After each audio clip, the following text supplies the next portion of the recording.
حق بن کر یہ چینل آگے آتا ہے، کبھی سچائی کا شیشہ یہی چینل دکھاتا ہے، کبھی اخبار عالم بھی یہی پڑھ کے سناتا ہے۔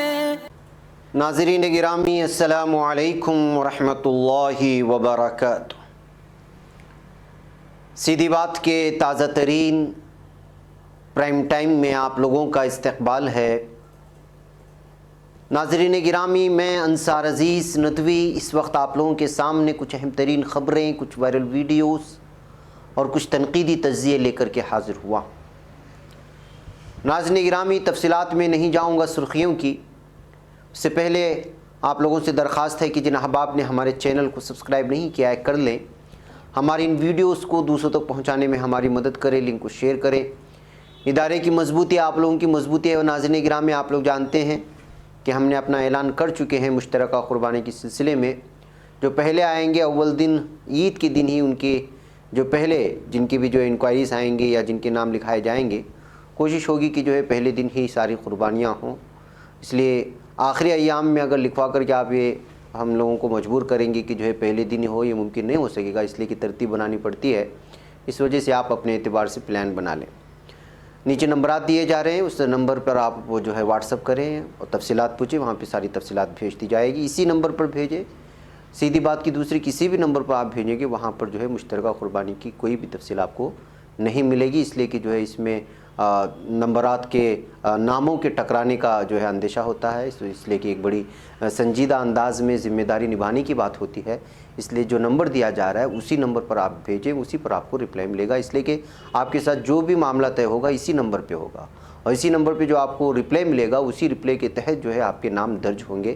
اس وجہ سے جو ہے الگ الگ نمبرات، ہم جانتے ہیں کہ آپ کے پاس بہت سارے نمبرات سے ہیں سیدھی بات کے، جہاں سے جو ہے ہمارے لنکس وغیرہ جاتے ہیں واٹس ایپ گروپس وغیرہ میں، لہٰذا جو ہے جو نمبر جس چیز کے لیے مخصوص کیا گیا ہے اسی پر اگر میسیج کریں گے تو ہمیں بھی تکلیف نہیں ہے کہ بصورت دیگر ہم جو ہے یہاں بھی بھیج رہے ہیں وہاں بھی بھیج رہے ہیں، تین نمبروں پر ایک ہی شخص کا نام درج ہو رہا ہے، تو یہ جو ہے بڑا کنفیوژن والا معاملہ پیدا ہو جاتا ہے، اور ہم جو ہے کہیں ہو سکتا ہے کہ کسی کا نام ڈبل آ جائے اور کسی کا نام چھوٹ ہی جائے۔ اس وجہ سے جو ہے جو نمبر دیا جا رہا ہے اسی نمبر پر آپ لوگ جو تحقیق کریں۔ آئیے ناظرین گرامی چلتے ہیں خبروں کی جانب، اور خبر ہے سب سے پہلے کہ بلکہ میں کچھ ویڈیوز آپ کو دکھانا چاہتا ہوں۔ سب سے پہلے آپ یہ جو اس وقت دیکھ رہے ہیں، یہ عام آدمی پارٹی کے کارکنان پر جو حملہ ہوا ہے کل گجرات کے سوراشٹرا نامی علاقے میں، جہاں پر عام آدمی پارٹی ایک ریلی نکال رہی تھی۔ ظاہر سی بات ہے کہ گجرات میں آنے والے اسمبلی انتخابات کے لیے تیاریاں چل رہی ہیں۔ آپ اندازہ لگا سکتے ہیں کہ جو ہے بی جے پی کے کارکنان کس طرح غنڈہ گردی کر رہے ہیں۔ بتایا جا رہا ہے کہ عام آدمی پارٹی کا لیڈر شری مہیش سوانی، وہ بی جے پی ٹھگس کی وجہ سے جو ہے ان کے گنڈوں کی وجہ سے حملہ کیا گیا۔ یہ سمویدھن یاترا نامی جو یاترا چل رہی تھی سوراشٹرا میں عام آدمی پارٹی کے جانب سے، اس بیچ میں جو ہے بی جے پی کے کارکنان نے عام آدمی پارٹی کے ان لوگوں پر جو ہے لاٹھی سے مارا ہے اور پوری کار وغیرہ کو زخمی کر دیا ہے۔ اس سے آپ اندازہ لگا سکتے ہیں کہ جو ہے کس طرح بی جے پی کے کارکنان الگ الگ انداز میں جو ہے دادا گیری پر اتر آئے ہیں اور غنڈہ گردی کر رہے ہیں۔ کیا آپ اپنے پشو دھن کو بیچنا چاہتے ہیں؟ بازار میں خریداری کی کمی اور صحیح قیمت نہیں ملنے کی وجہ سے تھک چکے ہیں؟ بار بار بازار جانے کے باوجود صحیح نسل کے پشوؤں کے نہ ملنے کی وجہ سے پریشان ہیں؟ پر اب اور نہیں، سواگت کیجئے اینیمل سیلز ایپ کا، پشو دھن کے خریدنے اور بکری کے لیے بنائی گئی ایک بہترین آن لائن منڈی، جہاں آپ پشوؤں کو خریدنے اور بیچنے کے لیے زیادہ سے زیادہ لوگوں تک صرف اپنے فون کے دوارا پہنچ سکتے ہیں۔ تو اب دیر کس بات کی، پشو ویاپار کو ایک آسان بنانے کے لیے ابھی ایپ ڈاؤن لوڈ کریں۔ آئیے ناظرین گرامی ایک اور ویڈیو میں آپ کو دکھاؤں، بلکہ میڈیا دکھائے گا نہیں۔ آپ کیسا محسوس کریں گے جب آپ کسی ایم پی کے پاس جائیں گے، ایجوکیشن منسٹر کے پاس جائیں گے اور ان سے کہیں گے کہ جو ہے بہت ہی زیادہ ان کے ساتھ ناانصافی ہو رہی ہے، اور وہ بی جے پی کا ایجوکیشن منسٹر آپ کو کہے کہ جا کے مر جاؤ، تو کیسا محسوس کریں گے جن کو آپ ووٹ ڈال کر کے چن کر کے لا رہے ہیں۔ آپ اس ویڈیو میں سن سکتے ہیں ایم پی کے اسکول ایجوکیشن منسٹر کو کہ کس طرح سے جو ہے اسکول میں بہت ہی زیادہ فیس لگائے جانے پر ان سے شکایت کرنے لگی تو وہ جو ہے کہنے لگے کہ جو ہے جا کر کے مر جاؤ اگر آپ فیس نہیں ادا کر سکتے۔ آواز کے ساتھ سنیے اور ایم پی کے چوہان شیوراج چوہان کو بھی یہ خبر پہنچائیے کہ یہ آپ کے ایجوکیشن منسٹر کا حال ہے جو اسکول کی فیس کو بڑھانے کے لے کر شکایت کرتے ہیں تو عام آدمی کو کہتے ہیں کہ جا کے مر جاؤ۔ آپ یہ غلط بول رہے ہیں سر، مر جائیں صاحب، مر جائیں صاحب، لیکن مر جائیں صاحب۔ ناظرین، آج سوشل میڈیا میں بہت ساری ویڈیوز وائرل ہوئے، اس میں سے ایک ویڈیو یہ بھی ہے، آپ جو دیکھ رہے ہیں ہاتھ میں لڈو لے کر کے پھینک رہے ہیں، یہ ایودھیا میں ہنومان گڑھی کے کچھ بابا ہیں جو دکان پہنچ کر کے جو بنے بنائے لڈو اٹھا کر کے غصے میں پھینک دیا جا رہا ہے۔ اس کی وجہ یہ ہے کہ کورونا کی وجہ سے ہنومان گڑھی اور آس پاس کے اس میں جو ہے جو چڑھاوے چڑھتے ہیں بھگوانوں کے نام پر، وہ لڈو چڑھایا جاتا ہے اکثر، اور چڑھانے کے بعد اس کو پرساد کے نام پر بانٹا بھی جاتا ہے۔ آپ لوگ جانتے ہیں یہ بھارت کے جو ہے اس میں ہے، تو کورونا کی وجہ سے جو ہے یہ چڑھاوے نہیں چڑھ رہے تھے، اور چڑھاوے اگر آپ لڈو نہیں چڑھاتے یا اس طرح کی کوئی بھی چیز بھگوان پہ نہیں چڑھاتے تو اس کے بدل میں آپ لوگ ہندو دھرم کے مطابق جو بھی جاتے ہیں عقیدت مند وہ وہاں کے مندروں میں پیسہ ڈال دیتے ہیں۔ لیکن ظاہر سی بات ہے کہ مندروں کو لڈو چڑھانے سے کیا فائدہ، پیسہ پہنچایا جائے گا تو یہاں کی جتنے بھی ٹرسٹی ہوں گے اس کے لوگ ہوں گے ان کی جیب میں چلے جائیں گے۔ تو اب جب جو ہے لاک ڈاؤن ختم ہو چکا ہے اور لوگ یہاں جو باقاعدہ باہر جو ہے پرساد چڑھانے کے لیے لڈو وغیرہ بنا کر کے رکھتے ہیں، غصے میں آ کر کے کہ اپنا فائدہ نہیں ہو رہا ہے تو دکانوں میں پہنچ کر کے لڈو اٹھا کر کے باہر پھینکا جانے لگا۔ یہ حالات ہیں کہ جو ہے جو لڈو بھگوانوں کے نام پر چڑھاوے چڑھنے تھے وہ وہاں کے بابا آ کر کے نیچے گرا رہے ہیں۔ اب آپ اندازہ لگائیں جن کو چن کر کے آپ لائے ہوئے ہیں وہ لوگ آپ کے اوپر کس طرح سے سوار ہو چکے ہیں۔ آپ لوگ کہتے ہیں کہ صرف یہ مسلمانوں کے خلاف یا دلتوں کے خلاف نہیں ہو رہا ہے، یہ تو باقاعدہ آپ ہر ایک پر راج کریں گے اور اپنی منمانی حکومت کرنے کی کوشش کریں گے۔ آپ اس کا اندازہ، اس کا تبصرہ اس پر جو ہے منظر دیکھ کر کے لگا سکتے ہیں۔ آئیے، اب افسوس کی بات یہ ہے کہ ہمارے ہندو بھائی سمجھتے نہیں ہیں کہ ہو کیا رہا ہے بھارت میں۔ آئیے میں آپ کو دوسری جانب لے چلوں۔ یہ بھی ایک بہت ہی خطرناک ویڈیو ہے، نیچے گرانے کا منظر مت دکھائیں ورنہ یوٹیوب ہمارے لیے ٹینشن کھڑا کر دے گا، صرف یہیں تک روک دیں۔ یہ جو آ رہی ہے بجنور کے یو پی سے آ رہی یہ ویڈیو ہے، ایک سسر اپنی بیوہ بہو کو مار رہا ہے اور چین سے باندھ کر کے رکھنا چاہتا ہے۔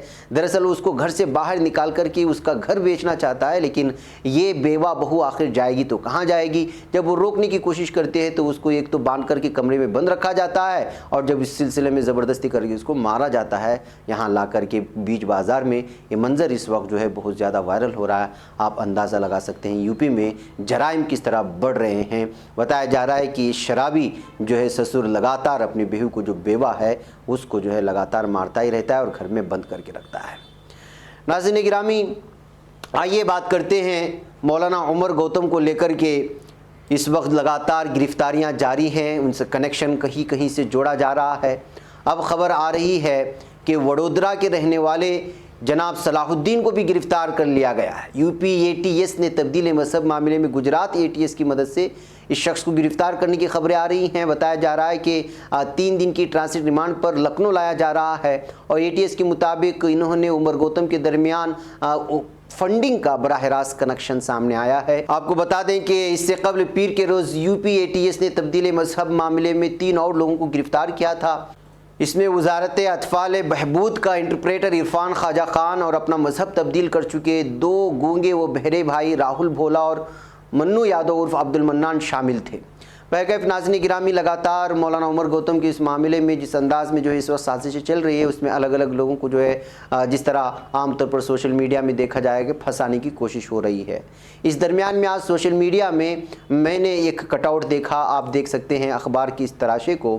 اس تراشے میں آپ اوپر سرخی پڑھیں گے تو آپ کو معلوم ہوگا سال 2015 میں سوامی اچوتانند تیرتھ نے یہ بیان جاری کیا تھا کہ مسلم فیملیز جو ہندوازم کو قبول کریں گے ان کو 5 لاکھ روپے دیے جائیں گے، لیکن اب تک اس سوامی کو گرفتار نہیں کیا گیا ہے۔ یہ تو کھلم کھلا تبدیلی مذہب کے لالچ دینے کے مترادف ہے، اور یہاں عمر گوتم کو بغیر کسی وجہ کے جو ہے بغیر کسی دلائل اور شواہد کے ان کو گرفتار کیا جا رہا ہے۔ آخر اگر اس طرح کا معاملہ ہوتا تو جو ہے سوامی اچھوتانند کو بھی جو ہے اس وقت جو انہوں نے 5 لاکھ روپے کا لالچ دے کر کے ہندو مذہب قبول کرنے کے لیے اعلان جاری کیا تھا، اور یہ اخبار کا تراشا دے سکتے ہیں، یہ اپریل 29 کو 2015 کو یہ بیان شائع ہوا تھا۔ تو آپ اندازہ لگائیں کہ اگر واقعی میں تبدیل مذہب کا کوئی قانون ہے، اگر جبراً کسی مذہب کو قبول کرانے کے لیے قانون بنا ہے، تو اس طرح لالچ دینے والوں کو بھی آپ گرفتار کرتے، لیکن ایسا نہیں ہوا۔ صرف مسلمانوں کو جو ایک سازش کے تحت گرفتار کیا جا رہا ہے یہ کہتے ہوئے اس cut out part social media میں شیئر کرنے کی کوشش کی گئی ہے۔ ناظرین گرامی، آئیے میں اگلی خبر کی جانب لے چلتا ہوں آپ کو کیا معلوم ہے کہ گجرات میں بھوتوں کے خلاف بھی کیس درج ہوتا ہے؟ جی ہاں، ایسا معاملہ سامنے آیا ہے۔ گجرات کے ضلع پنچ محل میں پولیس نے ایک شخص کو ہراساں کرنے کے الزام میں 2 بھوتوں کے خلاف مقدمہ درج کیا ہے، اور ضلع پنچ محل سے تعلق رکھنے والے ایک شخص نے 2 بھوتوں کے خلاف تھانہ جمبھوا گوڑا میں اپنے کھیت میں کام کرنے کی اجازت نہ دینے پر مقدمہ درج کیا۔ اس شخص نے یہ بھی الزام لگایا ہے کہ بھوت اسے جان سے مارنے کی دھمکیاں دے رہے ہیں۔ منگل کے روز خوفزدہ شخص رپورٹ درج کروانے آیا اور اپنی جان بچانے کے لیے پولیس اہلکاروں سے التجا کرنا شروع کر دی۔ اس کی نازک صورتحال کو دیکھنے کے بعد پولیس نے مقدمہ درج کر کے اس شخص کو اس کے اہل خانہ کے حوالے کر دیا۔ ڈیوٹی پر موجود police sub inspector Mayank Singh Thakur نے نامہ نگاروں کو بتایا کہ جس طرح سے وہ شخص پولیس اسٹیشن میں داخل ہوا، ایسا لگتا تھا کہ واقعی کوئی سنجیدہ مسئلہ ہے۔ مبینہ طور پر اس شخص نے پولیس کو بتایا اسے یقین ہے کہ بھوتوں نے پولیس اسٹیشن جانے سے بھی روکا ہے تاکہ وہ ان کے خلاف کیس درج نہ کریں۔ جب پولیس نے متاثرہ افراد کے لواحقین سے رابطہ کیا تو انہیں معلوم ہوا کہ اس شخص کا نفسیاتی علاج چل رہا ہے، اور آخری 10 دن میں اس نے کوئی دوا نہیں لی۔ روانگی سے قبل پولیس اہلکاروں نے اہل خانہ سے درخواست کی کہ اس شخص کی بہتر دیکھ بھال کرے تاکہ وہ غیر ضروری طور پر دوسری بار پولیس سے رجوع نہ کرے۔ تو ناظرین گرامی، اس طرح سے جو ہے بھوتوں کے خلاف بھی معاملہ درج کرنے کا معاملہ جب آتا ہے، پولیس تھانے پہنچتا ہے تو کس طرح سرخی بناتا ہے وہ آپ اندازہ لگا سکتے ہیں۔ ناظرین گرامی، گیان واپی مسجد کا معاملہ اس وقت سرخیوں میں۔ آپ جانتے ہیں کہ کس طرح سے جو ہے بھارت میں بابری مسجد کے معاملے کے بعد لگاتار جو ہے مساجد کو نشانہ بنانے کی کوششیں ہو رہی ہیں ہندوتوا تنظیموں کی جانب سے الگ الگ بہانوں سے۔ اب عدالت کی طرف سے گزشتہ ہفتے کاشی وشوناتھ مندر اور گیان واپی مسجد تنازع کے تعلق سے متنازع احاطے کا آثار قدیمہ سے سروے کروانے کے خلاف سنی وقف بورڈ نے عرضی داخل کی ہے۔ سنی وقف بورڈ نے بدھ کے روز عرضی داخل کی ہے جس پر سماعت کے لیے 9 جولائی کی تاریخ مقرر کی گئی۔ سماعت کے دوران سب سے پہلے ضلع جج یہ طے کریں گے کہ آیا سنی وقف بورڈ کی عرضی قابل سماعت ہے یا نہیں ہے۔ یو پی سنی سینٹرل وقف بورڈ نے اپنے وکلاء ابھے یادو اور توحید خان کی توسط سے فاسٹ ٹریک کورٹ سول جج سینئر ڈویژن کے 8 اپریل کے حکم کو چیلنج کیا، جس میں محکمہ آثار قدیمہ کو 5 رکنی کمیٹی کی نگرانی میں کھدائی کرنے کا حکم دیا تھا۔ سنی وقف بورڈ نے اپنے عرضی میں کہا کہ مذکورہ عدالت کو ایسا فیصلہ صادر کرنے کا اختیار نہیں تھا، لہٰذا اس معاملے پر پھر سے سماعت کر کے اس پر روک لگائی جائے۔ ناظرین گرامی، آئیے یہ حالات ہے اس وقت، خیر یہ معاملہ اس وقت عدالت میں ہے، اس پر زیادہ ہم تبصرہ نہیں کر سکتے۔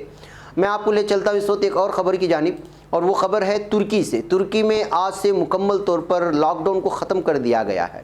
شہروں کے درمیان سفر کی پابندی ختم ہو گئی۔ صفائی، ماسک اور فاصلے کے اصولوں کے ساتھ ساتھ وزارت صحت، وبا انتظامیہ اور ورکنگ گائیڈ کی تمام تدابیر کی پابندی کی شرط کے ساتھ آج سے تمام کاروباری مراکز نے بھی اپنا کام کرنا شروع کر دیا ہے ترکی میں۔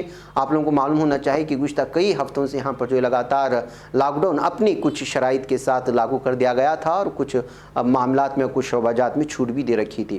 کھانے پینے کی جگہوں پر میز اور کرسیوں کے درمیان فاصلے کی شرط برقرار رہے گی، لیکن ایک ہی میز پر بیٹھنے والے افراد کی تعداد کی شرط ختم کر دی گئی ہے۔ نکاح اور شادی کی تقریب میں کھانے پینے اور لائیو موسیقی کی ایجاد ہوگی۔ تقریب رات 12 بجے تک جاری رہ سکے گی۔ بہرکیف جو عام طور پر زندگی بتانے کی جو عام طور پر ہوتا ہے لاک ڈاؤن کے علاوہ کے زندگی میں، اس میں تھوڑے وہ شرائط کے ساتھ اس وقت ترکی میں پوری طرح سے لاک ڈاؤن کھول دیا گیا ہے۔ ناظرین گرامی، آپ کو یہ چہرہ یاد ہے نہیں ہے پتہ نہیں ہے، یہ امریکہ کے سابق وزیر دفاع ڈونالڈ رمز فیلڈ ہیں، جنہوں نے افغانستان میں جنگ کا آغاز کیا، جنہوں نے عراق میں جنگ کا آغاز کر کے سب سے زیادہ مسلمانوں کا خون بہایا، اور خانہ جنگی کے اس دور نے جو تباہی مچائی ہے افغانستان میں اور افریقہ میں آپ جانتے ہیں۔ اب خبر آ رہی ہے کہ یہ مر چکا ہے۔ سابق صدر جارج بش جونیئر کے دور میں افغانستان اور عراق میں جنگ کا آغاز کرنے والا امریکہ کا سابق وزیر دفاع ڈونالڈ رمزفیلڈ 88 برس کی عمر میں انتقال کر گیا۔ غیر ملکی میڈیا کے مطابق ڈونالڈ رمزفیلڈ کے اہل خانہ کی جانب سے اس کی موت کی تصدیق کر دی گئی ہے۔ جارج ڈبلیو بش کے دور اقتدار میں امریکی فوج کے انچارجوں میں سے رمزفیلڈ سب سے زیادہ سخت مجاز اور دیدہ زیب مانا جاتا تھا۔ تختہ پلٹ کے ذریعے عراق پر امریکی فوج کے ذریعے سے قبضے کے بعد وہاں جو لوٹ مار ہوئی اور لوٹ مار کے الزامات کو جس انداز میں رمزفیلڈ نے یہ کہہ کر مسترد کر دیا تھا کہ ایسے حالات میں اس طرح کی چیزیں ہو جانا معمولی بات ہے، تو اس سے آپ اندازہ لگا سکتے ہیں کہ عراق اور افغانستان کو تباہ و برباد کرنے والا، اور اس کے علاوہ ناظرین گرامی عراق کے ابو غریب جیل اور گانتانامو میں قیدیوں پر بہیمانہ تشدد کے واقعات کے سبب بھی یہ شخص بہت ہی بدنام تھا اور اس نے بہت ہی زیادہ مسلمانوں کا خون چوسا تھا۔ عراق میں جنگ کی مذمت کرنے کے لیے سڑکوں پر نکلنے والے لاکھوں افراد پر تشدد کا نشانہ بنایا تھا اس نے، اور اس وقت کے نائب صدر ڈک چینی نے بش کی دہشت گردی کے خلاف جنگ کا نام دے دیا تھا۔ بہرکیف آپ جانتے ہیں 2006 میں استعفے کے بعد نہ صرف اپنی میراث کے دفاع میں کئی سال اس نے گزارے بلکہ سافٹ ویئر کی دنیا میں بھی کام کیا، لیکن اب رمزفیلڈ مر چکا ہے، لیکن یہ ہمیشہ مسلمانوں کے قتل عام عراق اور افغانستان کو برباد کرنے کے لیے یاد رکھا جائے گا جارج بش کے ساتھ۔ آئیے ناظرین گرامی ایک اور خبر میں آپ لوگوں کے سامنے رکھوں، اور وہ ہے چین کے صدر نے صاف طور پر کہا ہے کہ اب ان کو کوئی نہ دھمکا سکتا ہے اور نہ ہی ان کو کوئی ان کے ترقیات کے راہ میں آڑے آ سکتا ہے۔ جی ہاں، انہوں نے ایک تازہ بیان جاری کیا ہے۔ چین کے صدر شی جن پنگ نے 1 جولائی جمعرات کے روز چینی کمیونسٹ پارٹی CCP کی 7 سالہ سالگرہ کے موقع پر اپنے خطاب کے دوران بڑے ٹھوس اور سخت لہجہ اپناتے ہوئے عوام کے سامنے کہا کہ چینی قوم اب اس تاریخی راستے پر گامزن ہو چکی ہے جسے پلٹا نہیں جا سکتا۔ چینی صدر شی جن پنگ کا ماننا تھا کہ وہ دور ہمیشہ کے لیے ختم ہو چکا ہے جب چینیوں کو قتل کیا یا پھر ڈرایا دھمکایا جاتا تھا۔ سامعین کے زبردست جوش و خروش کے درمیان چینی رہنما نے مزید کہا، اگر کوئی بھی اس کی جسارت کرنے کی ہمت کرتا ہے تو اس کے سر کو اس آہنی دیوار سے ٹکرا کر چکنا چور کر دیا جائے گا جسے چین کے 1 ارب 40 کروڑ لوگوں نے تعمیر کیا ہے۔ انہوں نے کہا چینی قوم کی نئی عظیم الشان زندگی اس تاریخی شاہراہ پر رواں دوا ہے جس کو واپس کرنا ممکن نہیں ہے۔ انہوں نے کہا کہ چینی کمیونسٹ پارٹی نے گزشتہ 100 برس کے دوران نہ صرف کروڑوں لوگوں کو غربت سے نکالا بلکہ بہت سے جدید خوشحال شہر بھی تعمیر کیے ہیں۔ بلکہ ناظرین گرامی لمبی رپورٹ ہے، لیکن میں واضح کر دوں کہ اس وقت چین بمقابلہ بھارت جہاں چل رہا ہے وہیں پر جو ہے چین بمقابلہ امریکہ بھی چل رہا ہے، اور بہت سارے علاقوں کے ساتھ جو ہے چین کے معاملات ٹھیک نہ ہونے کی بھی خبریں سامنے آتی رہتی ہیں، لیکن زیادہ تر جو ٹھنتی ہے وہ بھارت اور امریکہ کے ساتھ۔ اس وجہ سے چین کے اس بیان کو ایک الگ ہی طرز اور الگ ہی نقطہ نظر سے اس وقت دیکھا جا رہا ہے۔ یہ بلکہ بعض لوگوں نے یہاں تک تبصرہ کیا کہ چین اب صاف طور پر ڈرا رہا ہے امریکہ کو بھی اور بھارت کو بھی۔ ناظرین مجھے یہاں پر اجازت دیں، السلام علیکم ورحمۃ اللہ وبرکاتہ۔ خبر پڑھنے کا تم نے بھی عجب انداز پایا ہے، رواداری کے جذبے نے بھی تم پہ ناز پایا ہے، اسی راہ میں محبت کا حسین اعزاز پایا ہے، تمہیں ہر انجمن میں ہم نے تو ممتاز پایا ہے، تمہیں سے ہے ترقی پر عزیز انصار، سیدھی بات عظیمت جرأت و ہمت کا ہے اظہار، سیدھی بات عظیمت جرأت و ہمت کا ہے اظہار۔